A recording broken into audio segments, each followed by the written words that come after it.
Bueno, el tema del COVID-19, en realidad, como yo lo comento con frecuencia con los colegas en filosofía, me parece que más es el síntoma o el efecto de unas causas mucho más profundas.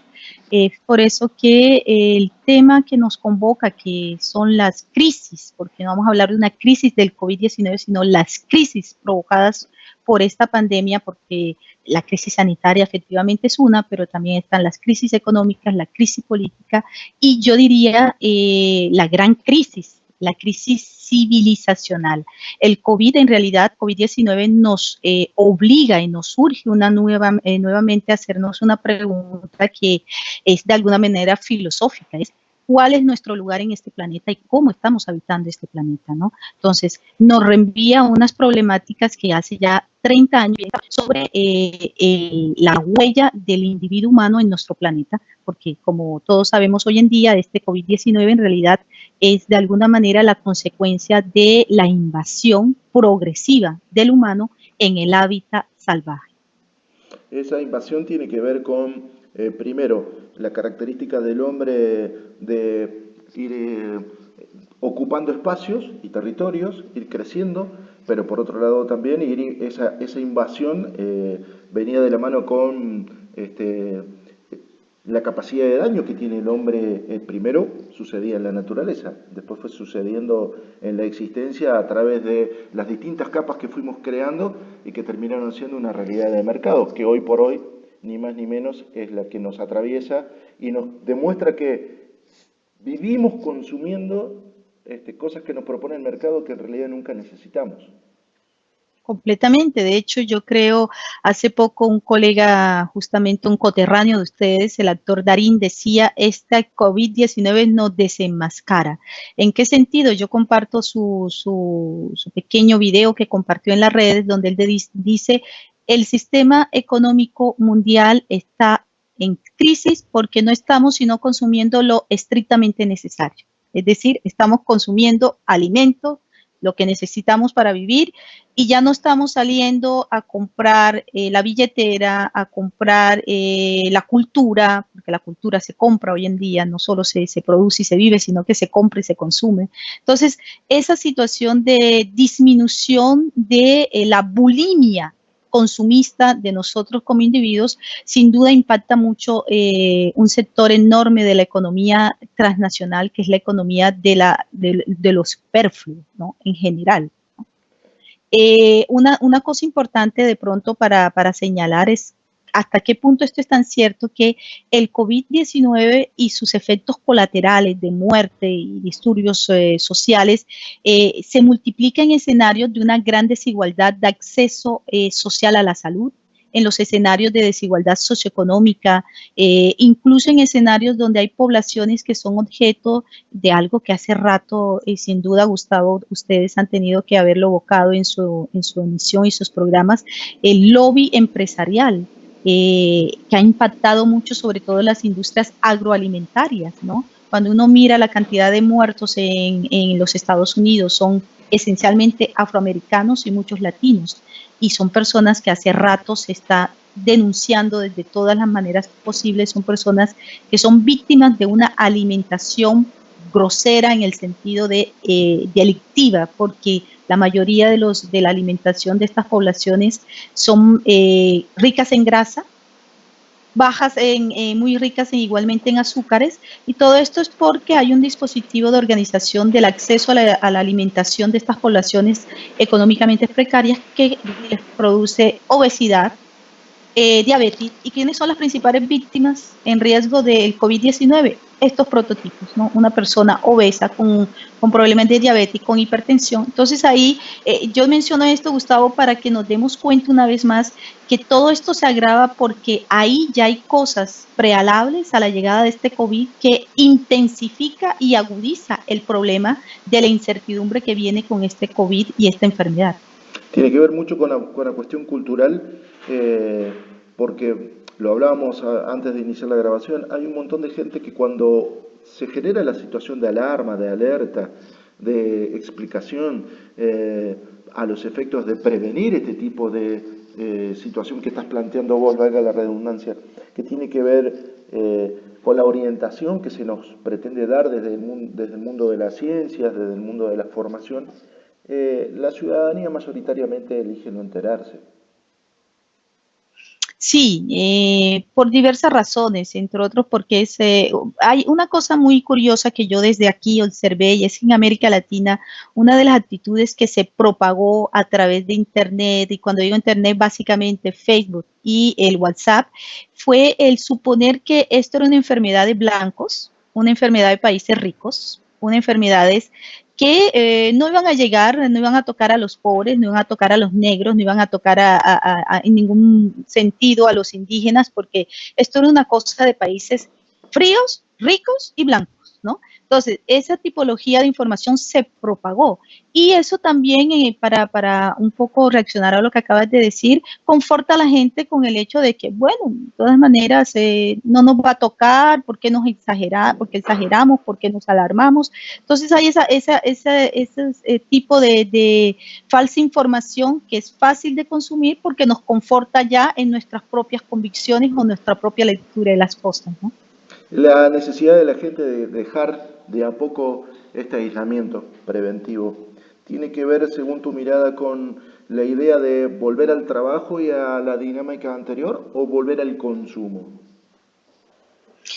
Yo creo que los dos, en realidad. Yo lo comentábamos hace poco. Hay una cuestión y es que yo no veo como muchos de mis colegas que el capitalismo es un capitalismo esencialmente de consumo de productos concretos, ¿no? Hay un consumo también del comportamiento. El capitalismo es comportamental y en ese sentido es curioso, pero estamos confinados en casa y nunca, Gustavo, como ahora estamos alimentando la máquina capitalista porque les estamos dando absolutamente todo. Pasamos 8 y 10 horas frente a este computador en todas las aplicaciones posibles, habidas y por haber.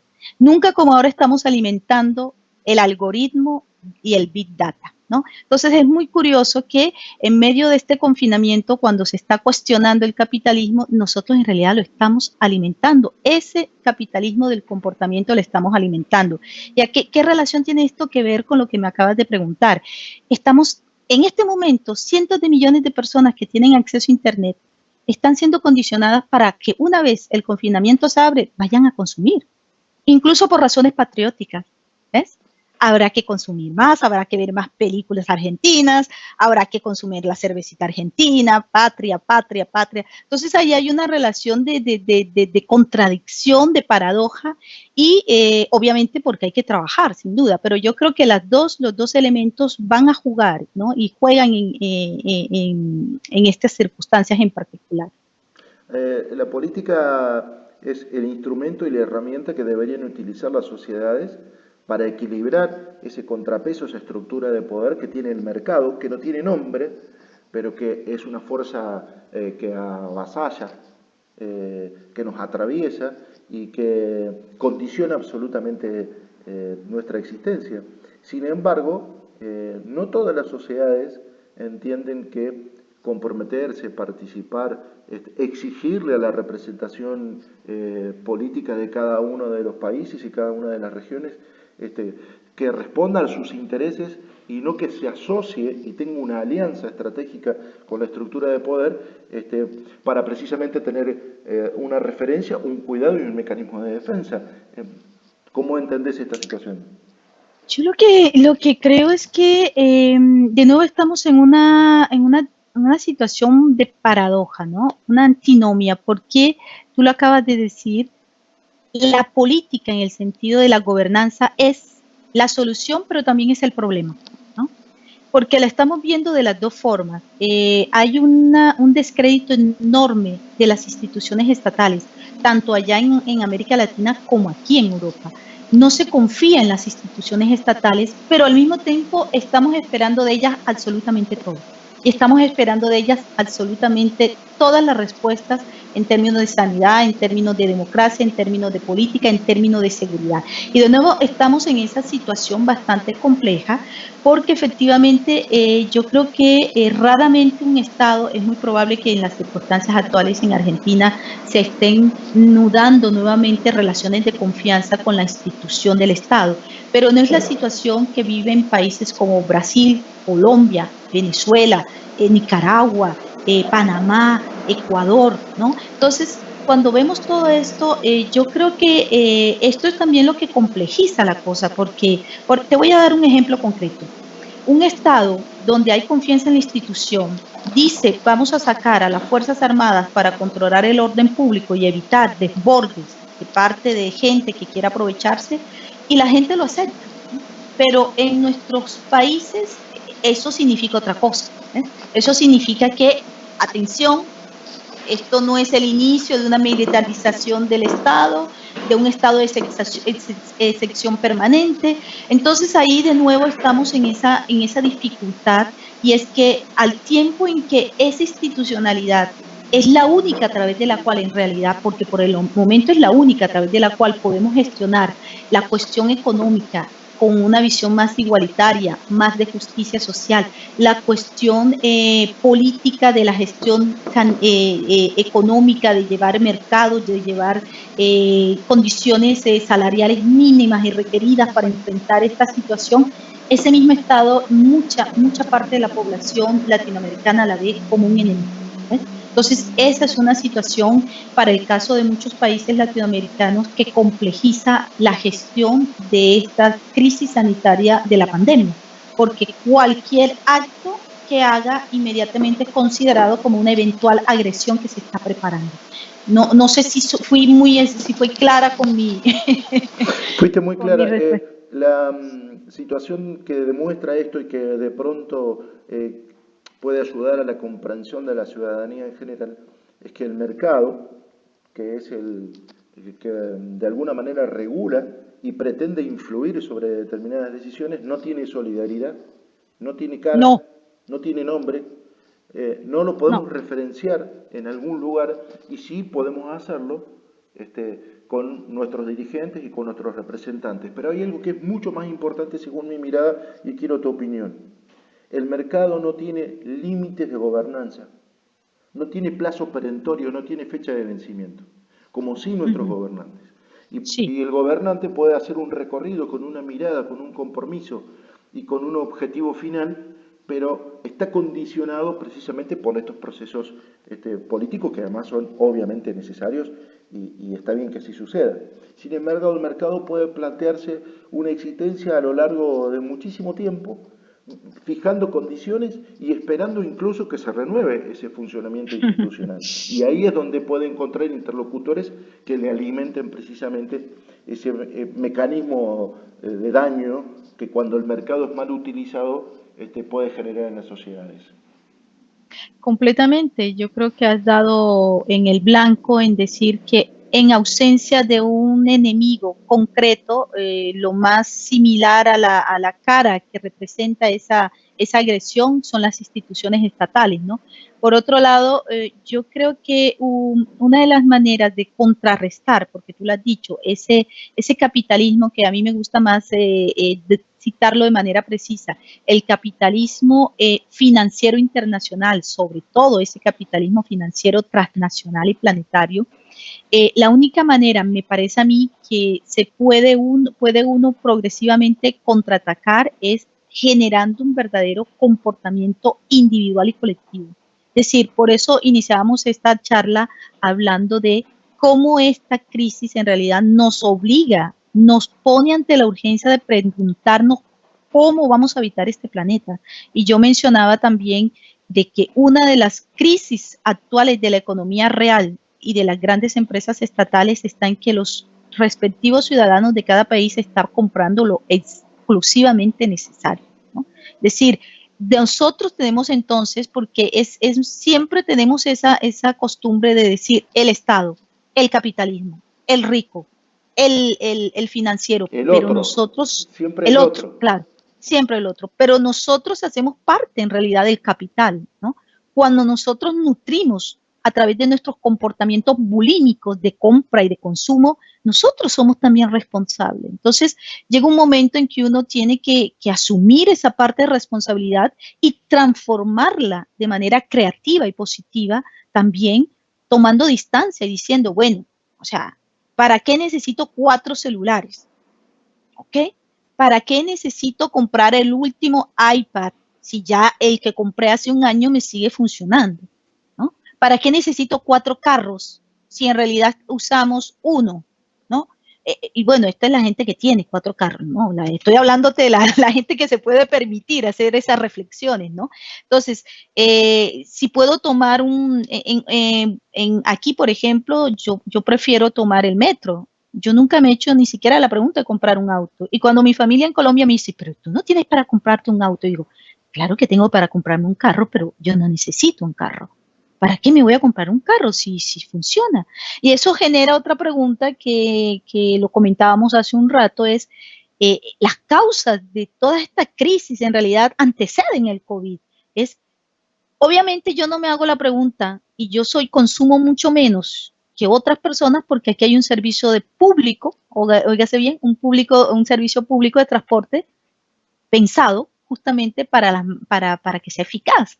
Entonces, obviamente lo que quiero decir con todo esto es que yo soy consciente de que todo esto que les estoy diciendo no corresponde a las realidades de muchas de nuestras ciudades y muchas de nuestras regiones en América Latina, pero eso no nos exime de empezar a nosotros mismos a hacernos estas preguntas y entender que nosotros somos el capital y nosotros nutrimos el capital. Y el capital entonces deberá empezar a perder peso si nosotros también modificamos nuestras propias maneras de consumir y de alimentar la bulimia del consumo capitalista.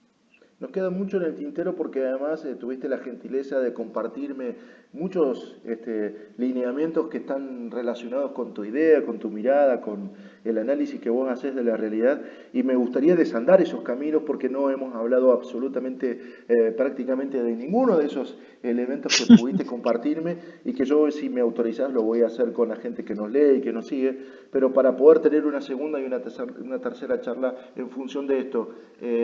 No van a ser una nueva sociedad por arte de magia y el mercado tampoco se va a modificar porque haya sido perjudicado en alguna medida por esta pandemia.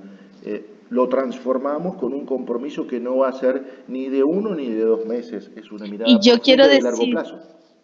Yo quiero decirte a eso último que acabas de decir, el sistema financiero internacional se siente aún menos concernido cuando aún esta crisis económica no depende de ellos.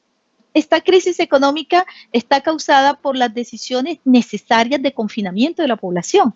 Ellos, ese no es su problema, o sea, nosotros en el 2008 fuimos responsables, ¿ok? Pero esta pandemia y esta crisis no es de nosotros. Y es por eso que la actitud de muchos accionarios es, ¿y a mí qué me dicen? O sea, a mí denme